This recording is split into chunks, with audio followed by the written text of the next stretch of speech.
What is happening, YouTube? The Los Angeles Clippers are in an official losing streak. 3 games losing streak.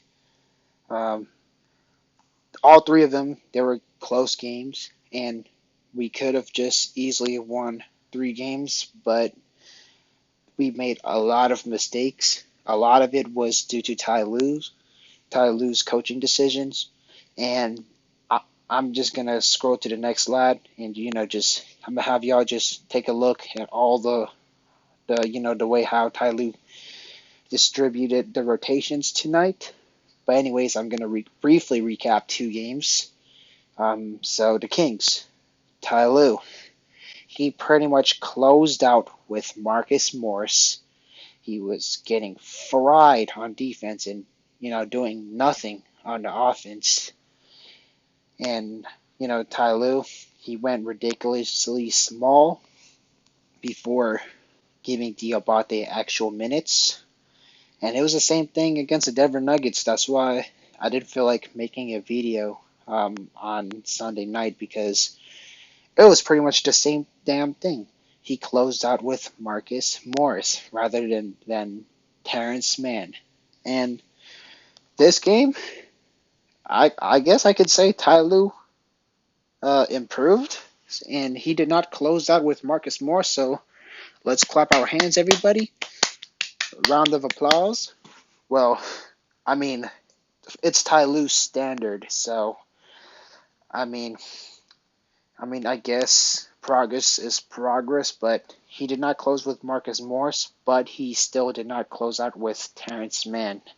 He instead closed out with Norman Powell, who was doing pretty rough in this game. He was not making shots, missing a lot of stuff, and Terrence Mann was always the better guy to go, because Terrence Mann would have always got key rebounds when we would pretty much would need, or he would always apply very good pressure on the defensive end. But he went with Norman Powell, who's this game he was pretty bad, and even like he argued with the refs, and it caused Batum to throw the ball away, which is pretty rough. But anyways, let's go player by player real quick. Paul George, he did his thing, 10 for 21. He definitely shot pretty well. He definitely did what he could on defense. 6 rebounds, 3 assists, 3 steals. He did turn the ball over quite a bit, but he kept us in game. Kawhi Leonard, he had more of an off game, 7 for 19, and he had 5 rebounds and 5 assists. He also turned the ball over more than usual, and pretty much this was just slightly less of a Ty Lue's fault, and also a little bit more of the player's fault, just because everybody turned the ball over a lot. But mostly it's still on Ty Lue's, um, rotations. But again, Ty Lue did improve a bit, so I guess again, like I said, small work in progress. Ivica Zubac did his thing, played pretty solid interior defense, got rebounds. He got hacked a lot too, so he should have went to the free throw lines more. Only if Zubac's last name was Embiid, he'd be averaging at least 15 points or 20 points a game. But good to see Zubac back in. Also, if we had Zubac in the past 2 games, we would have won. But I mean, if anything, it exposes Ty Lue's coaching flaws as well too. And I'm also going to get more into depth of that. Russell Westbrook, 14 points, 10 assists, and 4 turnovers, which he did make some clumsy turnovers towards the end, but I would be completely lying to you if I said Russell Westbrook is the reason why we're losing. I would say absolutely not. Russell Westbrook, he brings in energy. He gets to the basket. He pretty much kept us in game as well too. But of course, due to Ty Lue's very poor rotation, the Clippers just didn't pull through. If Terrence Mann closed rather than Marcus Morris, or in this game's case, Norman Powell, we would have won the game. We're not Lakers fans. We're not going to just use Russell Westbrook as a scapegoat. We're going to attack every single flaws on why we lost. And, obviously, Ty Lue not closing Terrence Mann was one of them. And another factor on why the Clippers also lost was um, Zubac was not subbed in early enough in the fourth quarter, because the first 4 minutes of the fourth quarter, the Minnesota Timberwolves, their lead was ballooning because Plumlee, he was getting cooked on defense, and Zubac should have been subbed in quicker. Plumlee, he's a solid player. He's a respectable playmaker, but this game, he was hella turnover prone this game, and his defense was pretty much getting exposed. And pretty much, Ty Lue should have got reached Zubac in quicker. But Plumlee, he usually tends to be solid, but for this game, it was just more of his bad game. And Nico Batum, 20 minutes, 3 points, 3 rebounds. He got 4 turnovers, but those were not really Nick Batum's fault necessarily. One of it was when Batum threw the ball to Norman Powell, and Norman Powell was just talking to the refs. Definitely got to do better with that. And Norman Powell, he had a very bad game, 4 for 14, but he did sort of redeem himself during the last 5 minutes when he made some shots, but he was getting cooked on defense. Terrence Mann should have closed rather than Norman Powell. Eric Gordon, 7 minutes, didn't do too much. And Bones Highland. He was a key factor versus the Nuggets.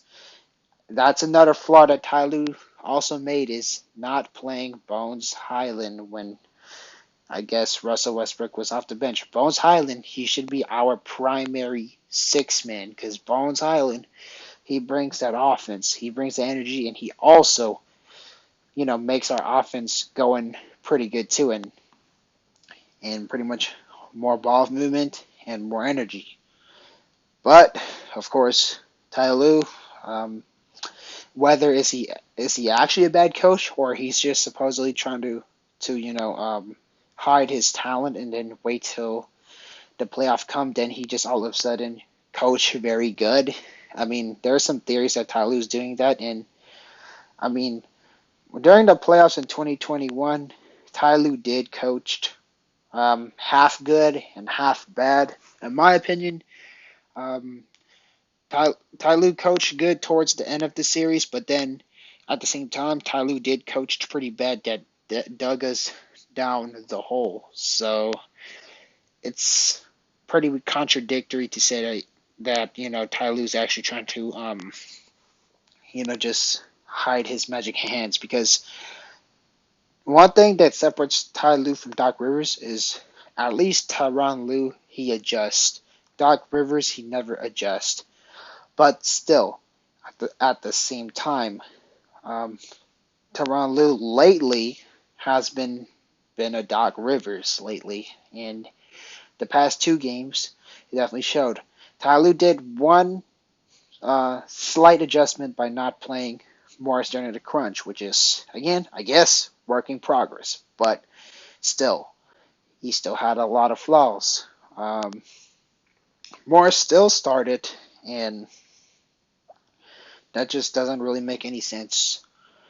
And supposedly, if Tyronn Lue is really trying to hide Terrence Mann and Robert Covington as the quote-unquote secret weapons, there's still better alternatives rather than just starting Marcus Morris. You could be starting Moussa Diabate. Starting Moussa Diabate, that would be a perfect way to improve your rebounding and defense. And plus, you could still use Robert Covington and Mann as a quote-unquote secret weapon during the playoff, because what if one of our player gets injured, and Diabate, he might have no choice but to actually play minutes. Um, in, Instead, Diabate can actually, get experience, and when he all of a sudden plays, he's ready. Rather than if everything goes wrong, everyone gets injured, Diabate plays, he might get confused and everything. But but that's what Ty Lue should actually do if he really wants to, hide Covington and hide Terrence Mann as a secret weapon to use in a playoff. He should be using, instead of Marcus Morris starting, he should be using he should be getting Musa Diabate's feet wet to just pretty much prepare for you know future games, just in case if we do need a Musa Diabate. And to be honest with you, I even said when we got Mason Plumlee, I kind of like questioned it, but I was not too mad because we just traded Reggie Jackson for Mason Plumlee, which is, I guess it's a solid upgrade. But I would say, like, I like Diabate as a primary backup big because Diabate actually has defense while Plumlee does not have defense. Although Plumlee, he might be more sturdier and he's more of a veteran, but I still stand by my point when I say Musa Diabate deserves some minutes. And Morris, I mean, anything is better than Morris just simply starting, because we were getting, like, when Morris played, he was getting cooked. And in my opinion, Morris should not play outside the second and third quarter, in my personal opinion. But again, and I think pretty much every single Clippers fan pretty much agrees with this.